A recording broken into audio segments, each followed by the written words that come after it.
This is not a new thing. These are not claims about new treatment or new allegations or new issues in the workplace. What this is an awakening of people finally talking about it. If we have a workplace culture where people trust our internal processes and trust and appreciate the people they work with and respect them, they will stick around and we will have the best talent. And if they don't, they will leave and find somewhere else to work. I think one of the most glaring flaws I saw in the way that a lot of us have approached this issue in the past is that trainings were broken.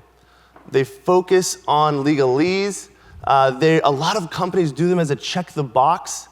All right, did we do our training this year? Yes. All right, if we get sued, we can say we did our training this year. That's not a good use of employee time. That's not a good use of your time. We need to be intentional about everything we do and make sure that it actually addresses the issues that we want to address. You should not be in a position of telling people during a training how not to grope each other. We need to address more nuanced issues, the things that actually arise on a day-to-day basis. There are absolutely bad actors out there. I have seen them. And they are not the people that these trainings are addressed to because they don't care. They rarely show up. How often has someone had a training and it's like, okay, this training is for Bob. Really, we're gonna invite everyone, but this is really for Bob. And then you get to the training and they're like, oh, Bob couldn't make it. Of course Bob couldn't make it. This is my not surprised face. It cannot be for the harasser. How many people here consider themselves to be a harasser? If you give your presentations with the presumption that you're teaching people how to just stop harassing people, everyone would just zone out and say, all right, forget it, it's not about me, I don't need to listen to this. We need to teach people how to be good bystanders, how to be good to each other, how to help improve the company culture, how to avoid accidental missteps. I was doing a presentation, I've done just hundreds of sexual harassment trainings and train the trainer trainings, and one time there was a group of construction employees I was talking to that I was warned ahead of time would be challenging and interesting. And one of them's looking down at the ground, looking at his boots, kicking the ground. And I go, what's your favorite part about sexual harassment trainings? And he said nothing. And I was like, all right, well, what's the one thing you've learned from sexual harassment trainings that you've come away with that has made you better at your job? And he looks down, he thinks for a second, and he goes, I just learned that everything I say is sexual harassment. I have revised my training module so many times this year with the sole goal of capturing and maintaining employees' attention and getting them to discuss openly and in a safe environment the issues that are actually affecting our workplaces. But this has not been easy. We've had to overcome years and years of people assuming that they're going to get a legal lesson in what sexual harassment means legally. We are not trying to make our employees lawyers. Dear Lord, that'd be terrible. We do not want that. We want them to be reasonable, smart, thoughtful human beings who are looking out for each other. How many people here know when they're drinking when they're at 0.08? Right? Nobody. When do you find out? When you got pulled over.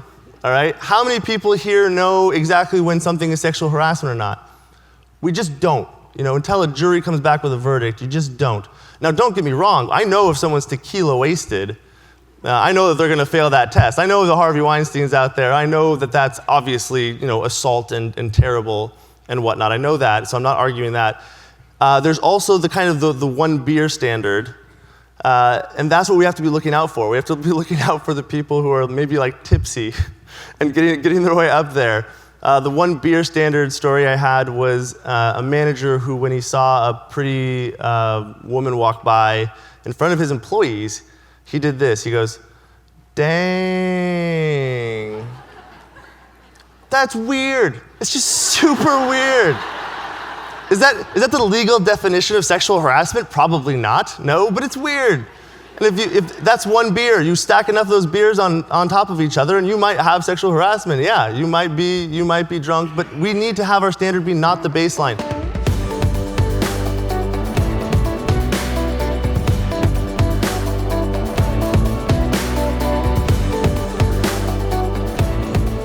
Sexual harassment of employees occurring in the workplace or in other settings in which employees may find themselves in connection with their employment is unlawful and will not be tolerated by this organization. I have no idea what they want from me based on that sentence. The legal definition of sexual harassment is broad, and in addition to the above examples, other sexual-oriented conduct, whether it's intended or not, that is unwelcome and has the effect of creating a work. I'm just getting bored reading this. This is too long, and it talks about unwelcome conduct is forbidden. Really? Welcome conduct is fine as long as if it's harassment? I get that's in the law technically, I understand that. But if you ever have an employee come to you and say, who had a claim against him or her, and they say, no, it's cool, they liked it, it was welcome, you can say, no, it wasn't, they've made a report and a claim against you. It was not welcome. That's a terrible defense, so don't do that. All right, so what should you do?